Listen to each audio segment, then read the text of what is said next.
sini saya akan menjelaskan anatomi dan fisiologi jantung. Jantung adalah organ vital yang berfungsi untuk memompa darah ke seluruh tubuh kita. Tanpa jantung yang berfungsi dengan baik, tubuh tidak akan mendapatkan oksigen dan nutrisi yang dibutuhkannya. Jantung terletak di tengah rongga dada sedikit ke sebelah kiri dan berukuran hampir sama dengan kepalan tangan. Pertama, saya akan menjelaskan ruang-ruang jantung. Jantung terdiri dari 4 ruang utama yang berfungsi untuk mengatur aliran darah. Ada atrium kanan, atrium kiri, ventrikel kanan, dan juga ventrikel kiri. Atrium kanan yaitu ruang pertama yang menerima darah yang mengandung sedikit oksigen dari seluruh tubuh. Darah ini mengalir masuk ke atrium kanan melalui vena besar yang disebut vena cava superior dan vena cava inferior. Kemudian setelah atrium kanan, darah mengalir ke ventrikel kanan. Ventrikel kanan bertanggung jawab memompa darah ke paru-paru melalui arteri pulmonalis agar darah dapat memperoleh oksigen di paru-paru. Selanjutnya, atrium kiri menerima darah yang kaya oksigen dari paru-paru melalui vena pulmonalis. Kemudian darah ini kemudian mengalir ke ventrikel kiri.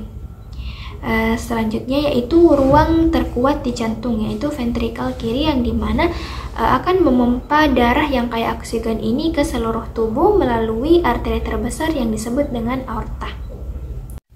Katup jantung.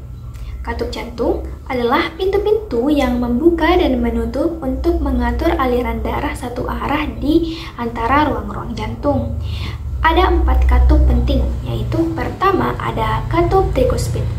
Terletak di antara atrium kanan dan ventrikel kanan, yaitu untuk memastikan darah yang mengalir dari atrium kanan ke ventrikel kanan tanpa kembali. Yang kedua ada katup pulmonal, yang dimana terletak antara ventrikel kanan dan arteri pulmonalis, yaitu untuk mencegah darah kembali ke ventrikel kanan setelah dipompa ke paru-paru. Yang ketiga, katup mitral, terletak di antara atrium kiri dan ventrikel kiri, yaitu untuk memastikan darah mengalir dari atrium kiri ke ventrikel kiri dengan lancar. Terus yang keempat ada katup aorta, terletak antara ventrikel kiri dan aorta, untuk mencegah darah kembali ke ventrikel kiri setelah dipompa keluar menuju seluruh tubuh. Dinding jantung. Dinding jantung terdiri dari 3 lapisan yang masing-masing memiliki peran yang sangat penting. Yang pertama ada epikardium, yang dimana lapisan terluar jantung yang berfungsi melindungi jantung dan menyimpan lemak untuk energi. Yang kedua, miokardium, yaitu lapisan tengah yang terdiri dari otot jantung. Lapisan ini adalah lapisan yang paling tebal dan yang paling kuat dan berperan aktif dalam kontraksi untuk memompa darah keluar dari jantung. Yang ketiga, endokardium, yaitu lapisan dalam yang halus dan licin melapisi bagian dalam ruang jantung dan katup-katup. Endokardium membantu aliran darah yang berjalan dengan lancar dalam jantung.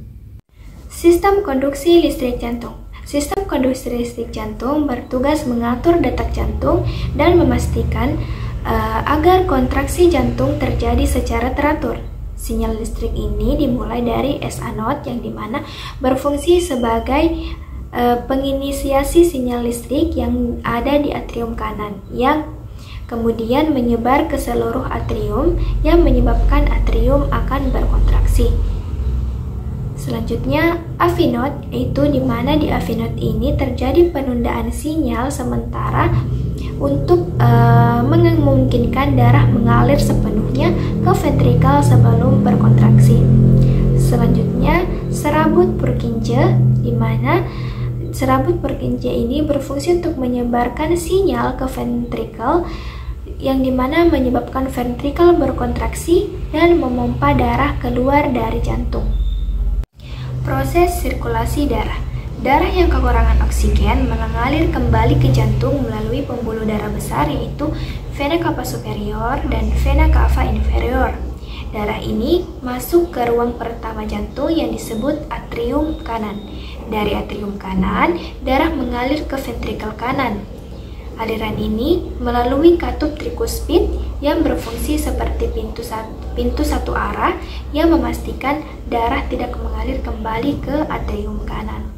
Ketika ventrikel kanan berkontraksi atau memompa, darah yang ada di dalamnya mengalir keluar menuju ke paru-paru melalui katup pulmonal. Kemudian di paru-paru, darah ini akan mengambil oksigen dan melepaskan karbon dioksida.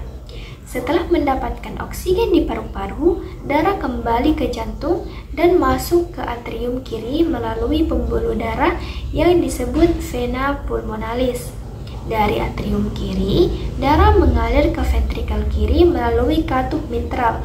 Katup ini juga berfungsi untuk menjaga agar darah tidak mengalir kembali ke atrium kiri. Ketika ventrikel kiri berkontraksi, darah kaya oksigen dipompa keluar menuju seluruh tubuh melalui katup aorta. Katup ini memastikan darah mengalir keluar dari jantung tanpa kembali lagi ke ventrikel kiri.